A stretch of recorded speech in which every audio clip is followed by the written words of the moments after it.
Welcome, Pearson. I'd like to hear what you have to say.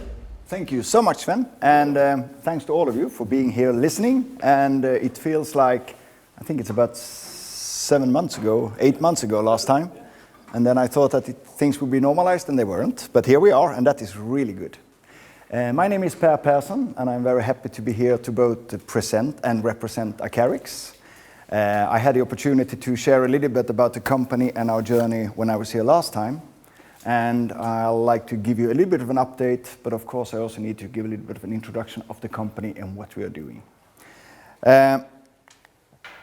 We actually had our birth coming from Aalborg in Denmark, with an innovation starting there already in 2004. And I'm not going to take you through every single shot on what happened since then, but we had a investment coming from Coloplast, which I'm sure that you're all very well aware of. And they were supporting us a bit in and came part of us when we did our IPO. And then we've had support from a few different investment companies helping us along the journey.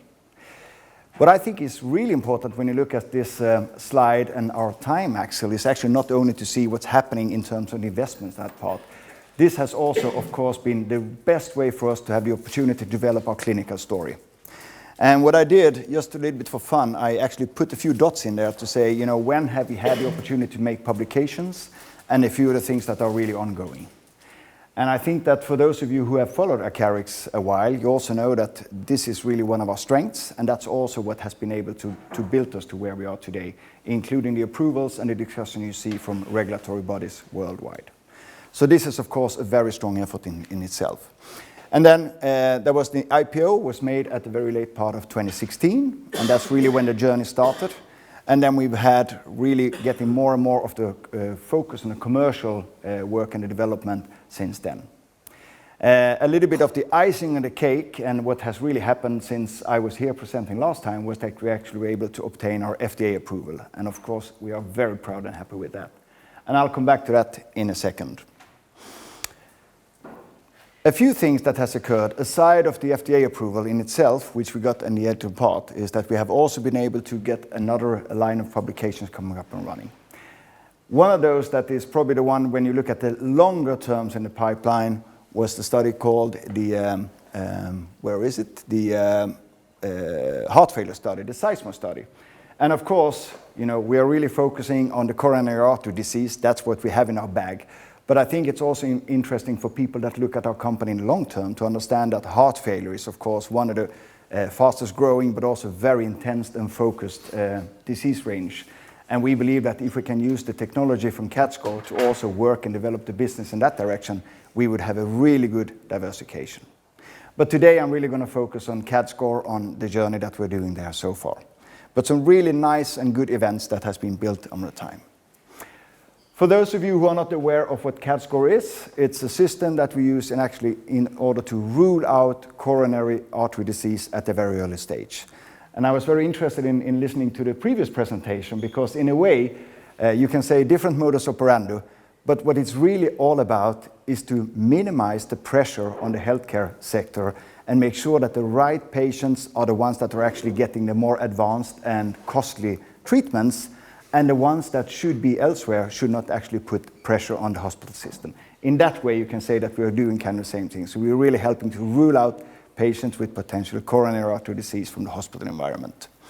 The system itself is placed on the chest of the patient, and you're using a single-use patch. And this is also within a magnetic sling. You cannot simply use it more than once, and that's of course for patient safety, but also for uniqueness to the system itself.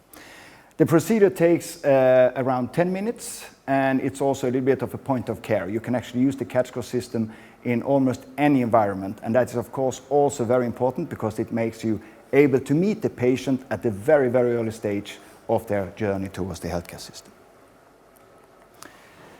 So why would anyone develop such a system, and why would you want to do something like that? I think anyone in the room here is aware that cardiac disease is still the #1 killer globally. And of course, anything we can do to make sure that the patient that is truly suffering from coronary artery disease gets the adequate and the right treatment, the better it's going to be. So we also know that even if we are much better now in order to understand, let's say, the movements around the building zone with obesity, diabetes, all those factors, still coronary disease will be here, and it will be a huge part of mankind. So anything we can do to work and address on that is, of course, adding a tremendous value to the healthcare system, but also to the humans. And what most people are not aware of is that of all the patients that comes to the healthcare system complaining about stable chest pain, they do not suffer from any coronary-related issues. Normally it's panic anxiety, it can be burnout syndrome, it can be inflammation, it can be muscle problems. But of course, the symptoms are very similar for the patient. And of course, you have to take those very serious. So people are coming to the hospital environment, but again, about only 1 out of 10 is actually suffering from coronary artery disease. So what we really try to do is to identify those patients as early as possible, help the healthcare system to rule them out, and allow the patient that actually have the need to be part of the more expensive and a comprehensive system in itself. This is really very important. This is really what we're all about in the work we do. Wrong direction. Here we go. So just to put this in a little bit more of a let's say, colorful scheme, in most countries, if you look at the Western world, if you look at the US, if you look at the others, the first thing that would happen with anyone who is, over the weekend coming into a situation where you're suffering from a stable chest pain, you would go to your GP or to your house specialist or maybe potentially anyone in there. What you would do today, in most cases, is that when they have made their anamnese, they do their little bit of an interview with the patient, what about heritage in the family, what about smoking, what about diabetes, etc. Then the physician will have to make a decision. If they actually want to send the patient for further examination, which today normally means put them on a stress bike, or send them into a CT examination, or even take them for an invasive investigation. This is, of course, adding waiting time. It's putting exposure to the patient in terms of radio footprint, but it's also, of course, adding cost to the hospital system. So in our world, we actually want to use CADScor as early as possible in the patient journey. So already when they are with the GP or with the house arts, we want them to use the CADScor system and rule out the patient. And the way the system is working is actually I thought I had that slide in here, is that you put the measurement on the chest of the patient and you get what we call the CADScor. If the CADScor is below 20, then it's safe to send the patient elsewhere. Not saying that you shouldn't send them to someone, but it's not in a cardio-related disease. If they have a CADScor that is 21 or above, then we suggest you to do a further examination of the patient. That's really where we want to keep it, and that's really also where it's going to work. And that's what we are seeing now when we're getting a better uptake in some of the markets, like in Germany and so on. This is really where it adds the benefit towards that. So this is really a simple and good overview of seeing where would CADScor fit and where would it work. This is also what makes the system and the concept so easy to understand. And of course, where you're going to come is more into other processes where you have the peer-to-peer reviews and the guidelines in that part. And that is, for those of you who follow us, where we are really spending our energy and the time with some good results to actually get the acceptance and understanding. But you also know that these are time-consuming processes. You really have to submit your papers and follow the works until they are coming there. I spoke a little bit about our studies, and as you can see, we have actually had some strong work on that. And just to come back to the FDA approval, one thing that really made us unique here is that we actually obtained our FDA approval on de novo. And for those of you who know what de novo means, is that we actually took the clinical data, and you should also be aware that this is all based on the studies that we have been performing here in Denmark. And that's also a little bit unique, because most of the approvals that you obtain through the FDA, they always require studies that has been performed on US soil. So we are, of course, extra proud both of the quality in the study work that we have been doing here in Denmark, but also on the fact that they reviewed it and accepted it and said this is good enough for taking that into us. So that's a very strong thing. And then we have a few studies ongoing, of course, and that's the one that will actually further work and support our in the guidelines processes in those things for. And not to forget the studies that we're doing also in the other segments. When I was here last time, I presented this slide, and this is actually the same slide, and that is because we are very consistent in where we keep our focus and we want to get our achievements. We have, of course, since we got the FDA approval, moved up the priorities in terms of what we're doing in the US, and I'm going to share with you a little bit on where we are in the different updates there. And also in the ongoing discussion we had with the German authorities, GBA, in order to be able to obtain a reimbursement in the German market. And then I'll come back a little bit to the others, but really focus today on the updates on where we are based on the announcement at sea. So, the FDA approval, like I mentioned, got it at the very last end of last year. And our focus has been, firstly, to start also in parallel before you have that, to look and understand the reimbursement processes in the US. And you all know that there will be a market that is available for you even without a reimbursement. That's how you can gain and work with the early adopters, and that's also what we are doing successfully in Germany for the moment. But of course, we also know that the way forward is going to be much easier for us if you have a reimbursement-based in the system. A few weeks ago, I had the opportunity to present to the ACC, the American College of Cardiology, and our concept in how we actually want to move ourselves forward in terms of getting the various stages of the reimbursement. And I'm not going to dwell into the details and spend too much time on that, but there is the CPT-1 and the CPT-3. Our ambition right now is to obtain the CPT-3 code. It's very hard to say in English, trust me. And by doing that, we will actually be part of a reimbursement system, but it's not going to be specific related to our product. It's going to be procedure-related reimbursement. The good thing with that is we'll actually allow any physician to make a choice, whether they want to use a CADScor system or if they want to use else in their toolbox in order to do the rule-out procedure of the patients. That's the starting point. And what was really good is that, as you can see, we actually got an endorsement from ACC saying that, yes, you make a submission and we're actually going to support you through the process. Again, things take time, but if we are actually able to follow this process through, it might mean that we could have the CPT-3 code already in the second part of 2022, which is really a fast and big process. So good, which also means that ACC is looking at our data, accepting it, and reviewing our pathway forward in a positive way. Another thing when it comes to product supply, of course, anyone who's investing in a company, the day we announce that we have the FDA approval, they always say, how come you don't sell as of day 1 or day 2? I would ask the same question. But we also have to bear in mind is that obtaining the FDA approval means that they have given you the clearance. There will still be some homework you have to do in order to address the requirements that you get from FDA. We're actually at the point now where we have been passing through that, and we can actually start really from a commercial aspect to bring the products into the US market. That means that we can accelerate not only the work on finding the appropriate distributor channels, but we can also start doing our evaluations and product use on US soil, meaning that we can actually get the patient that we want to fill up into the database also with American patients in. And that's going to be, of course, an important step for us forward.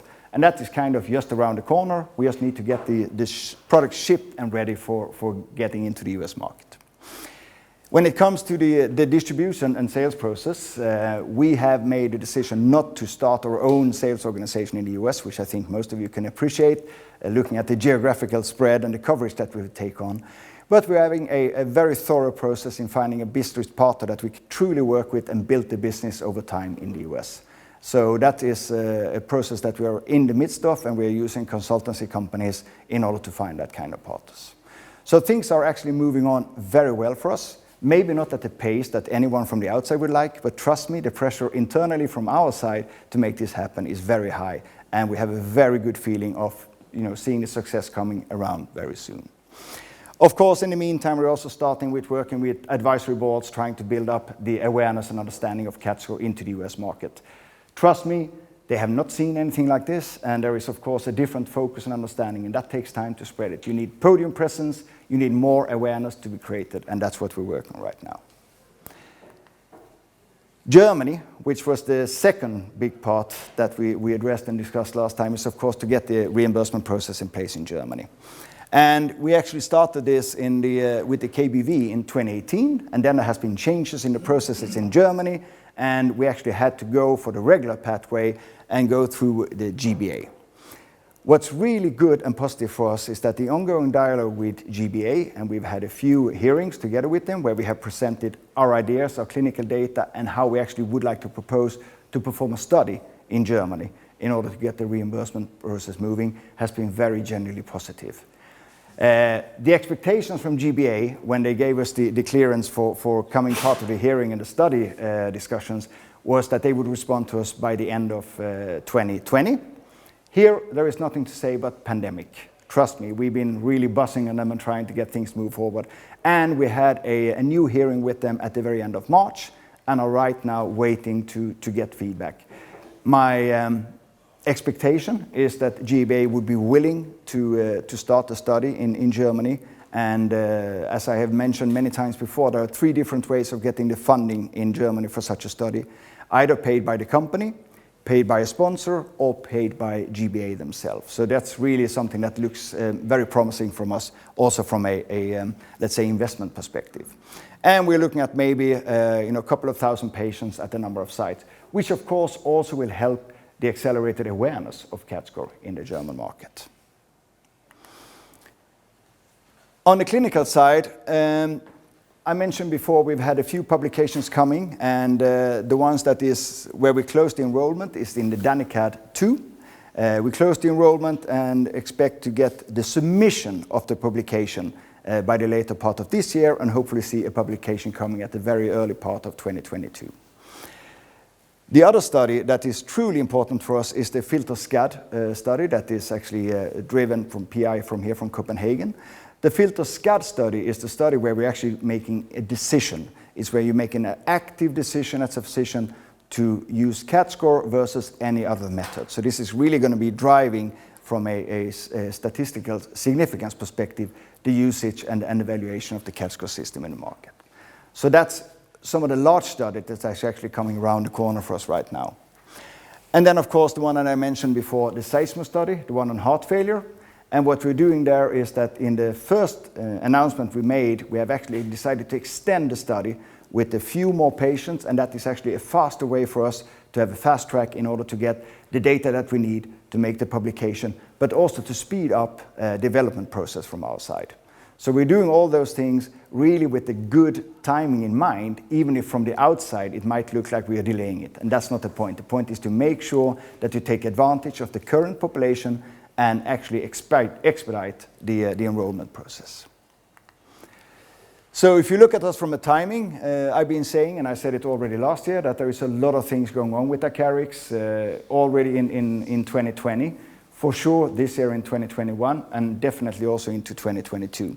And the thing is that it's a good mix between commercial activities, continued work on the clinical side, but also some of the development side for new applications and in terms of heart failure, etc.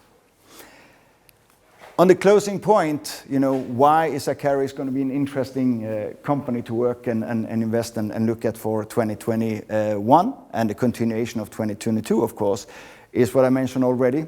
The good position we are with regards to develop and get presence into the US market. And not only meaning the reimbursement side, of course, also getting the first commercial footprints into the US market. Secondly, good looks for getting a study up and running on the reimbursement side. But also more important, for those of you who have followed us, have also seen that even if our baseline is still on the low side from an expectations perspective, you have also seen that with the changes that I made in the German sales organization, the last 3 quarters we actually start to develop a little bit of a better track record where we're actually getting much more systems out in the field. And more systems in the field will generate more patch utilization. That's not a secret. That's a razor blade thinking behind what we're doing. And it's actually a very, very good feeling. Most of those new accounts are coming in Germany, but we also see them coming in Austria and in Switzerland. So a good focus and a good process is also what's going to make you successful. And we're, of course, taking that learning with us into the other markets. A health economic publication. We discussed a bit last time about the fact that we got our MIB, and a statement made from NICE in 2019. And what have we done since then, and what have we done to commercialize and accelerate the process? We've been working on getting a health economic publication, and we actually made the final review of that, and it's been with the reviewers in the UK, and we made a submission of that last week. So we hope to see that publication coming around, and that's going to give us the new ammunition to go back to NICE and say, here's what you asked for, this is what we've done, and here's the proof of the pudding, so to speak. So, many things happening there as well. And of course, at the moment we got the FDA approval, we also got a lot of countries coming towards us saying, we would like to represent you, we would like to work with the Acarix and the CADScor system in our local markets. I have been, and that's for good reasons, a little bit careful in that approach, because we know that we have to do this, but it's also stay focused is really a mantra that is really important for me. And we know that once you enter new markets, you also have to enter regulatory process and those parts. So we're very selectful in terms of what we're doing. What we have done in the meantime is that we have a software now that is available in languages so that we can start working with Italy, Spain, Netherlands, etc. So good progress and good continuation of where we are there. So that's actually it from Acarix today. And of course, absolutely ready for questions. And I promise I'm going to repeat the questions clearly and loudly. Thank you. How is the economy now? Are you still burn cashing, or are you starting to earn? Well, we are burn. Of course, we are a startup company in that mode. I will repeat the question. Thank you. Thank you. Are we making money, or are we still burning money? And the short answer is that yes, we are still burning money. And I mentioned at several of those meetings that we have a good situation with regards to cash. We are able to maintain ourselves into a bit into the late Q1 of 2022. So that's where we are. But we're also starting to see a little bit of a sales pickup in terms of that as well. Will that be sufficient, or will you need more money? I don't think that anyone would stand here and commit and say we're not going to need any more money. That's of course going to come down to what opportunities that come in front of you as well. What we have done, and that's not only for Acarix, that for many of the companies, we have of course been very careful in our spendings during the pandemic situation, and we've done that successfully. But at the same time, performing clinical investments, doing clinical studies, it is very, it's costing money. But we're doing it for all the good reasons, and I think that there will be some breakthroughs coming in the shorter term, of course. Per, you talked about the commercial uptake after reorganizing the German organization.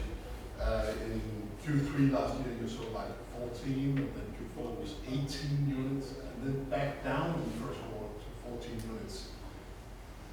What happened there in the first quarter? Because it could be interpreted as that momentum fading again. I wouldn't say like that. Will you repeat? Yes, I will repeat the question. That was my only commitment, and I couldn't keep it. So, how come when I say that we actually start to see a little bit of a pickup in terms of sales, that then in Q4 it was 20 something, and then it was 14 in Q1? My short answer is that all companies I've been working with, you see seasonality factor, of course, when you into the first quarter. Now, I also said it very clearly. It's not that we are, exploding in terms of that. We still have, the 3 salespeople that are focusing on working on the German market. And for me, it's actually a huge uptake if you compare to a few of the quarters that we've had only in 2019 and also in 2020 with 1 or 2 or 3 systems. So it's moving. And what's important for me is also to really start tracking and follow on how can you increase the patch utilization. That's really what I try to focus on with the German organization. But it's a really interesting remark, and I can just say that we are, of course, as any company, learning about the targeting in our customers. And in the very beginning, you kind of tend to focus on the markets where you're very confident when you look at the customers, and you start to go to the more advanced customers because they would actually understand the concept of rule out. What we have done now, since we changed the organization in Germany, is that we are really focusing on the primary care. We're really focusing on the let's say the more countryside clinics, and we actually see much better uptake and understanding in those. So, once we start to spread, of course there will be an uptake coming from that alone. So just to follow up on the patch utilization, when you break down the installed base and the number of patches used per unit, do you see the standard pattern of a few of your customers using this heavily or some not using it? What are we seeing? Is it a sort of increasing uptake with the number of patches increasing every month? So how do you see these things? This time I will repeat the question. Sorry? Thank you.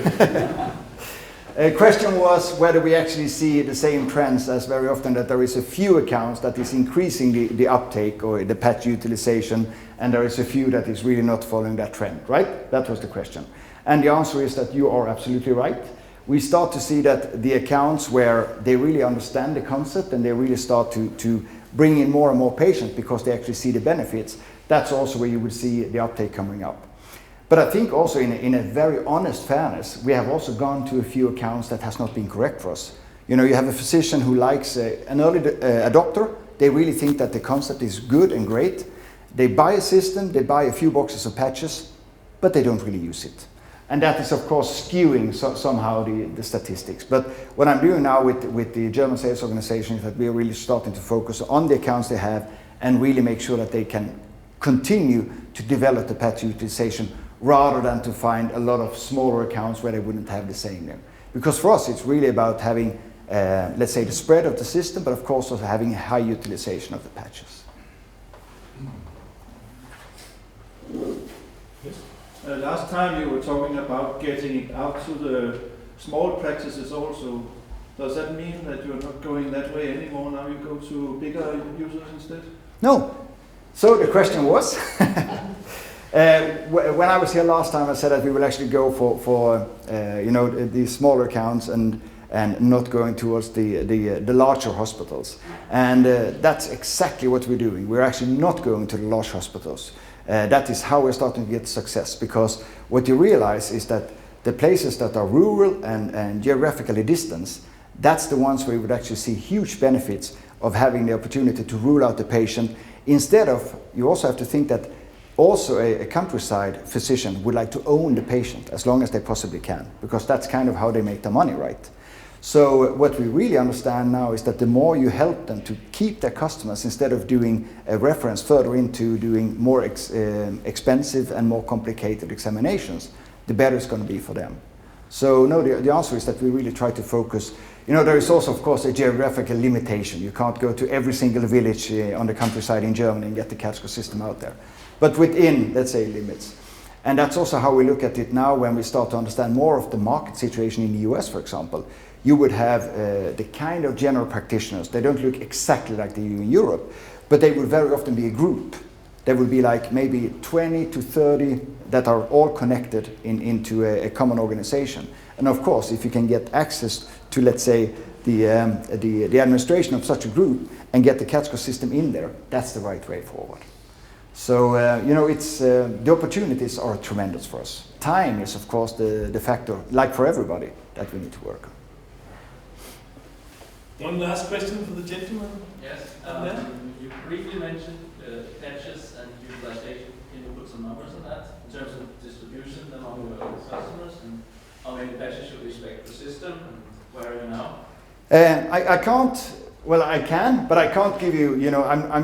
I can't say that I remember every single patch we have from the quarter. So, but if I look at this as a general trend, so in the very beginning when I joined the company, which is just about 3 years ago, there was more of a focus of trying to get systems out there and maybe not considering so much how much patches would they actually use. What I've done now, I said I don't even want the sales organization to go to accounts where they only use maybe 10 patches per month. That's not really what we want. What we want is to have the accounts where they're seeing, let's say, somewhere around 20 to 30 to up to 50 or 100 patients per month. That's how you will actually get the volumes. And that's also what we see in that trend, coming back to the question from the gentleman in the corner, on whether we actually see a little bit of the 80-20 rule, and that's exactly what we do. So we see a few accounts, we have a good uptake in the number of patches. There is a few that is actually using maybe 80 to 100 per month. And then, of course, there would be the sites where they use one patch per week. And frankly, all sales is good, but it's also a cost in maintaining this kind of account. So what you really want to do is to have the ones that is working with the concept and understanding the concept. So 1,000 patches per year per system is a good client? That would be a great client. That would be an absolutely great client. And I think that within Europe, it's kind of hard to find those kind of accounts. I think I mentioned when I was here last time, we've done some study work in Ulm together with Professor Birkemeyer, and that's actually the acoustic study. That's a private clinic where they see more than 50,000 patients per year. So, they have done an evaluation. They have done about 300 patients in their, let's say, small study. And they look very positive at the system, and they have also been supportive in our discussions with GBA. So if you can break through in such an account and at the same time get the reimbursement in place, because that's very important for a private clinic, of course, that's when you can start to get these kind of accounts. And also in the US, we know that there are several places where they actually see not only 1,000, they see maybe 100,000. Not in one clinic, but I mean in the uptake area of that. And that's where we want to be, definitely. Okay. Yeah, Business, thank you very much for Thank the you. presentation. Thank you.